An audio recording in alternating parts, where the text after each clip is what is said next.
Shalom Alaikum Bapak Ibu, Saudara-saudari yang dikasihi di dalam Tuhan. Terpujilah Tuhan yang telah membuat kita bisa berjumpa kembali di dalam pembelajaran firman-Nya. Sebelumnya kita berdoa. Bapa, dalam nama Tuhan Yesus, kami memuji Engkau karena Engkau sudah memberikan kesempatan kepada kami untuk bertemu, untuk belajar firman-Mu. Namun kami sadar akan keterbatasan diri kami. Kami membutuhkan pertolongan Roh Kudus, sehingga kami sanggup untuk memahami kebenaran firman-Mu ya Bapa. Dalam nama Tuhan Yesus, kami berdoa. Amin.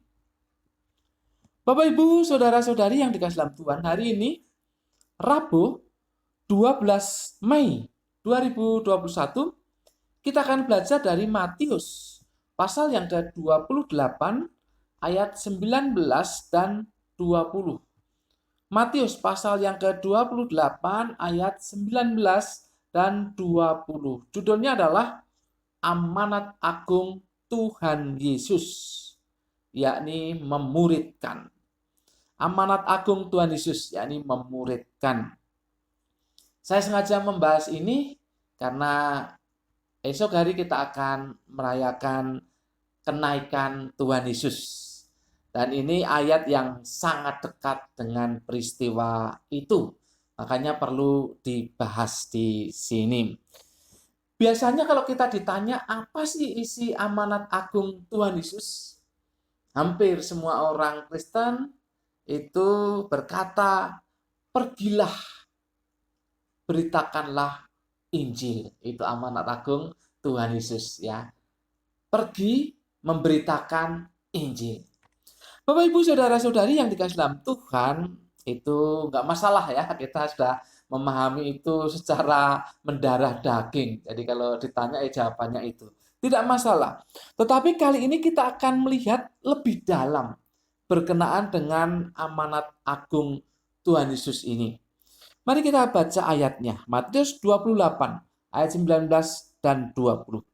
Karena itu, pergilah, jadikanlah semua bangsa muridku, dan baptislah mereka dalam nama Bapa dan Anak dan Roh Kudus, dan ajarlah mereka melakukan segala sesuatu yang telah kuperintahkan kepadamu. Dan ketahuilah, aku menyertai kamu senantiasa sampai kepada akhir zaman. Bapak Ibu saudara-saudari yang dikasihi dalam Tuhan, kita melihat ada 4 kata kerja di sini. Di ayat 19 dan 20. Ada 4 kata kerja. Yaitu pergilah, pergilah. Jadikanlah muridku. Kemudian baptislah. Dan yang terakhir ajarlah. Jadi ada 4 kata kerja. Mari kita mendalami kata-kata ini. Kita belajar lebih dalam.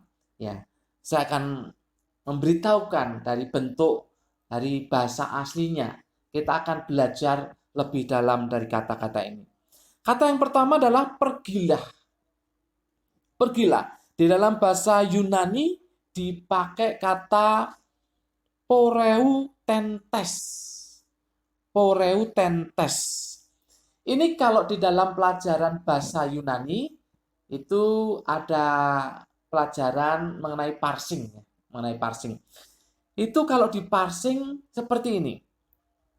Aorist pasif deponen atau aorist medial partisip nominatif maskulin jamak dari sebuah kata dasar poreuomai yang artinya mengadakan sebuah perjalanan. Itu kata pergilah. Kemudian kata yang kedua adalah jadikan murid atau muridkanlah. Kata Yunani yang dipakai adalah mateteusate. Mateteusate. Itu kalau di parsing ini aorist aktif imperatif orang kedua jamak dari kata mateteuo. Mateteuo yang artinya menjadikan seorang murid. Itu kata kedua. kata ketiga, baptislah. Itu dalam bahasa Yunani adalah baptisontes. Itu kalau diparsing, kini aktif, partisip, nominatif, maskulin jamak. Dari kata baptiso. Baptiso yang artinya selamkan atau baptis. Baptislah, selamkanlah. Kemudian kata yang keempat, ajarlah. Di dalam bahasa Yunani dipakai kata didaskontes.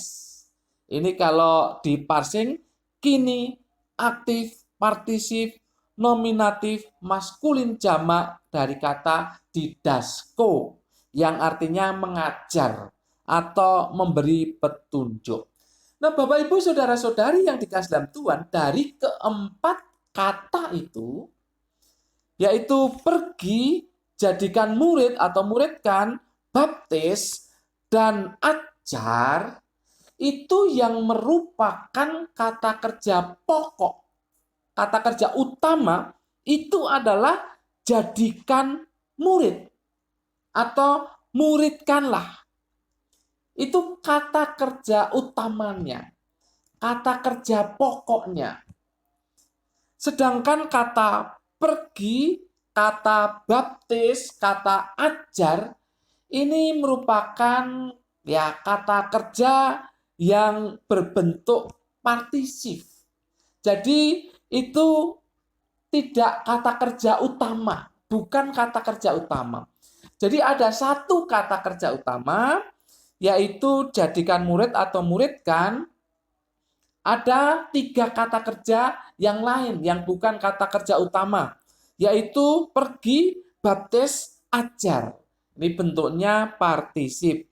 Nah, memang ada banyak cara untuk membaca kata yang berbentuk partisip.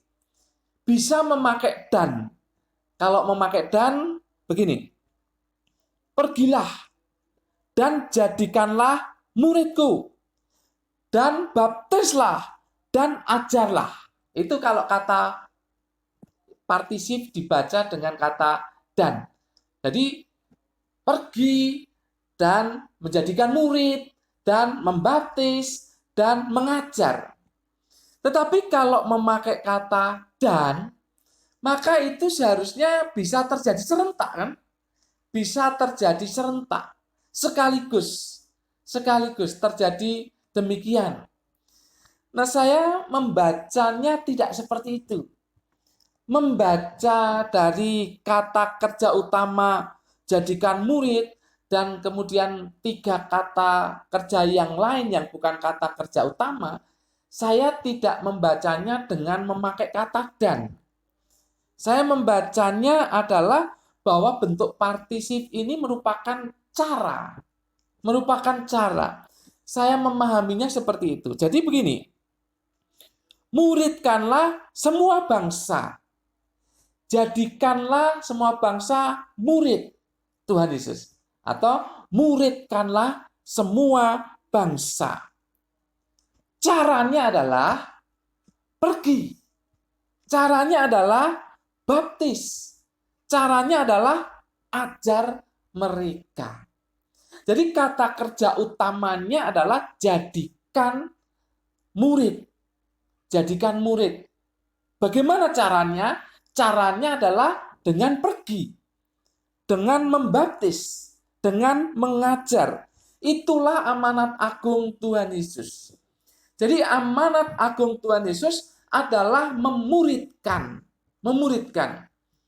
Artinya bahwa tidak hanya berhenti dengan pergi saja. Itu belum apa-apa itu. Pergi saja belum apa-apa. Membaptis orang belum lengkap. Mengajar, nah ketiga-tiganya ini membuat seseorang menjadi murid Tuhan Yesus. Perhatikan. Jadi untuk menjadikan murid Tuhan Yesus, maka yang disuruh ini, yang menjalankan amanat ini harus pergi, lalu membaptis orang dan mengajarkan kebenaran-kebenaran, mengajarkan kabar baik, mengajarkan Injil kepada orang itu. sehingga orang itu menjadi murid. Menjadi murid. Nah, Bapak Ibu Saudara-saudari yang dikasih dalam Tuhan, jadi jangan bangga kalau kita ini sudah bisa membaptis orang, tapi tidak ngajar dia. Ya, jangan bangga cuma dibaptis tok, sampai orang itu tidak memahami apa sebetulnya kekristenan dia. Karena cuma dibaptis. Jadi belum jadi murid itu. Belum jadi murid. Kalau cuma dibaptis, tidak diajar. Tidak diajar pengajaran-pengajaran dari Tuhan. Dia tidak mengerti jadinya. Hidup kekristenannya itu yang ngambang. Ya buta, dia tidak ngerti. Yang jelas, dia merasa sudah dibaptis. Sudah merasa jadi Kristen. Tapi belum lengkap. Jadi kita kalau hendak membaptis seseorang, maka dia harus diajar, tetapi setelah itu juga diajar lagi. Sehingga dia paham. Sebab aturan gereja kan bermacam-macam. Ada orang yang diajar katekisasi cuma 2 minggu, lalu dibaptis. Ada yang seperti itu ada. Ada yang 3 bulan belajar katekisasi, baru dibaptis. Ada yang 6 bulan belajar, lalu dibaptis. Kan bermacam-macam. Jadi yang penting di sini adalah bahwa ketika hendak menjadikan seseorang murid Tuhan, harus pergi keluar dan kemudian membaptis orang, mengajarkan dia kebenaran sampai dia paham, sehingga dia menjadi murid yang sejati. Bapak Ibu Saudara-saudari yang dikasihi dalam Tuhan, bagaimana kita bisa memuridkan orang kalau kita diam saja? Kita tidak mau keluar. Ya kalau di sini ini ya konteksnya pergi ini memang benar-benar pergi keluar ya, pergi jauh dari tempatnya. Nah, itu benar-benar dalam konteksnya seperti itu. Tapi dalam konteks zaman sekarang yang jelas kita harus keluar, pergi dari tempat nyaman kita untuk menemui orang dan menyampaikan kabar baik. Kalau sudah saatnya dia bersedia, ya harus dibaptis. Harus dibaptis. Karena itu sebagai lambang di mana dia menjadi anggota tubuh Kristus. Tetapi terus diajar dengan pendalaman-pendalaman Alkitab. Dengan demikian Bapak Ibu, amanat agung Tuhan Yesus ini kita jalankan dengan sesungguhnya. Karena sampai orang itu menjadi murid. Jangan dibiarkan. Kalau orang sudah menerima baptisan lalu dibiarkan, ya dia bisa kembali ke semula, dia bisa kembali, bisa lepas itu. Karena tidak memahami kebenaran. Jadi Bapak Ibu Saudara-saudari yang dikasihi dalam Tuhan, menjelang kita ingin merayakan kenaikan Tuhan Yesus, maka kita mengingat kembali amanat agung ini di dalam kehidupan kita. Kita harus menjadi bagian dari amanat agung ini. Kita tidak bisa mengatakan itu tugas hamba Tuhan, itu tugas gembala jemaat, itu tugas penatua, itu tugas para pendeta, para evangelis, dan seterusnya, para hamba-hamba Tuhan yang melayani, itu tugas mereka. Tidak bisa kita mengatakan demikian. Karena amanat agung ini diberikan kepada semua kita yang percaya kepada Tuhan Yesus.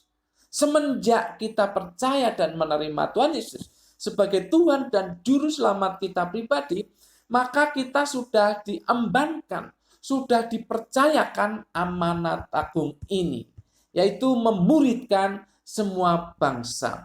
Oleh sebab itu, mari kita menjadi orang yang siap untuk keluar dari kenyamanan kita, keluar untuk pergi dan menemui orang, untuk menyampaikan kabar baik kepada mereka. Jikalau sudah waktunya, kita serahkan kepada hamba Tuhan untuk dibaptis. Tetapi setelah itu kita harus mengajarkannya kebenaran-kebenaran yang tertulis di dalam Alkitab itu. Sampai dia menjadi murid Tuhan Yesus yang sejati. Itulah amanat agung. Memuridkan semua bangsa. Caranya pergi, baptis, dan ajar mereka. Amin. Mari kita berdoa. Bapa, dalam nama Tuhan Yesus, terima kasih untuk pelajaran yang sudah kami terima. Biarlah Roh Kudus menolong kami untuk lebih memahaminya dan merenungkannya dan melakukan dalam kehidupan kami sebagai orang-orang yang menerima amanat agung Tuhan Yesus, memuridkan orang lain dengan cara pergi keluar dari kenyamanan kami dan kemudian membaptis mereka dan juga mengajar mereka kebenaran-kebenaran firman Tuhan sehingga mereka menjadi murid Tuhan Yesus sejati. Dalam nama Tuhan Yesus kami berdoa dan mengucap syukur. Semua yang percaya katakan amin. Tuhan memberkati Bapak Ibu Saudara-saudari senantiasa.